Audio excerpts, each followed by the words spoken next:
बिस्मिल्लाहिर्रहमानिर्रहीम। अस्सलामुअलैकुम रहमतुल्लाहि व बरकातुहू। कैसे हैं बच्चों आप? आज आपके उर्दू के पीरियड में हम उर्दू की किताब का काम करेंगे। पहले दुआ पढ़ लेते हैं। रब्बी ज़िदनी इल्मा, ऐ मेरे रब मेरे इल्म में इजाफ़ा फरमा। बेटा open page number 8। Page number 8 पर हैं हम और इसमें हम आपकी मश्क दी गई है। इस मश्क में से हम करेंगे सवाल नंबर 5। पढ़िए क्या लिखा है। इस नज़म में इस्तेमाल होने वाले या के अल्फाज ढूंढ कर लिखिए। या के अल्फाज यानी ऐसे अल्फाज जिनमें या आ रहा हो। तो आइए नज़म में चलते हैं। या आ गए हम नात पर। इसमें हमें ढूंढना है वो अल्फाज जिनमें या आ रहा हो। या नज़र आया आपको? जी, ये रहा या। क्या लिखा हुआ है? लाया। ये क्या लिखा हुआ है? आया। इसमें देखिए, बनाया, दिखाया, छाया, काया। ये सारे अल्फाज हम सवाल के नीचे लिख लेंगे। ठीक है बेटे, अब आ जाइए पेज नंबर 9 पर। पेज नंबर 9 में बेटे पहला सवाल क्या है? सवाल नंबर 6। पहले मिसरे को दूसरे मिसरे से मिलाएं।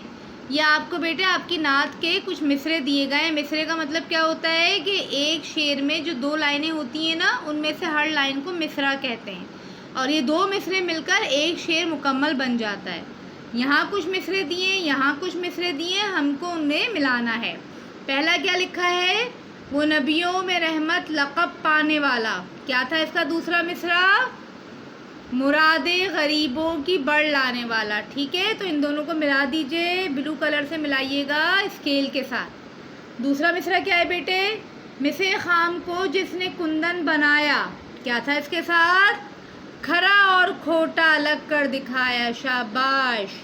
अब क्या है? मुसीबत में औरों के काम आने वाला। जी, वो अपने पराये का गम खाने वाला। शाबाश। रहा डर न बेड़े को मौजे बला का, इधर से उधर फिर गया रुख हवा का। Very good. अब आ जाइए इसके ग्रामर पोर्शन पर। ग्रामर में क्या लिखा हुआ है? साबका। साबका क्या होता है? उस लफ्ज़ को कहते हैं जिसे किसी कलमे से पहले बढ़ाकर उस कलमे के माने में कुछ इजाफा या तब्दीली पैदा कर ले।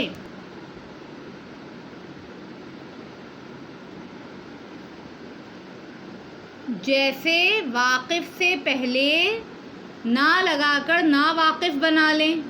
ना वाकिफ़ में असल कलमा वाकिफ़ है और ना चूँकि असल कलमे से पहले लगाया गया इसलिए साबका है।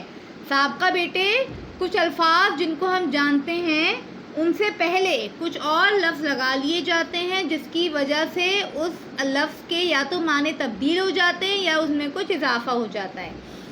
अब आपके पास सवाल क्या है? सवाल नंबर 7। साबके लगाकर कम से कम 3 अल्फाज बनाइए। पहला क्या है? बेज़बान। बेज़बान में असल कलमा क्या है?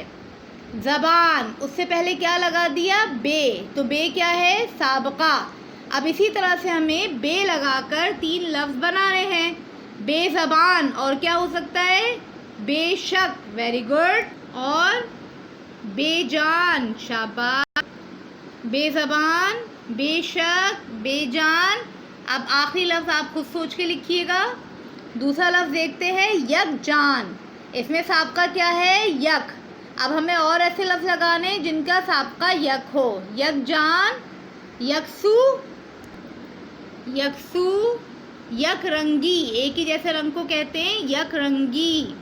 यकजान एक जान, यकसू एक ही तरफ, यकरंगी एक रंग। ठीक है, आखिरी लफ्ज़ आप खुद सोचिएगा। अब है ना समझ। ना क्या है? साबका। ना समझ। ना लगा के और लफ्ज़ बनाइए ना समझ के साथ। नालायक। ना समझ, नालायक और नाफरमान। Very good. ठीक है, आगे आइए। अनपढ़। इसमें साबका क्या है? अन। अनपढ़। इसी तरह के लफ्ज़ बनाइए जिनमें अन आता हो। अनकही, अनदेखी, ठीक है। अनकही, अनदेखी।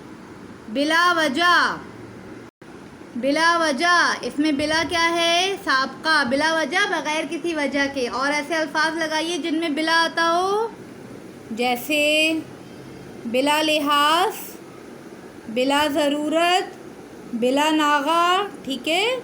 अब बच्चों आपको ये सफ़ा मुकम्मल करना है और इसकी तस्वीर खींचकर हमें व्हाट्सएप करनी है। अस्सलामु अलैकुम रहमतुल्लाहि व बरकातुहू।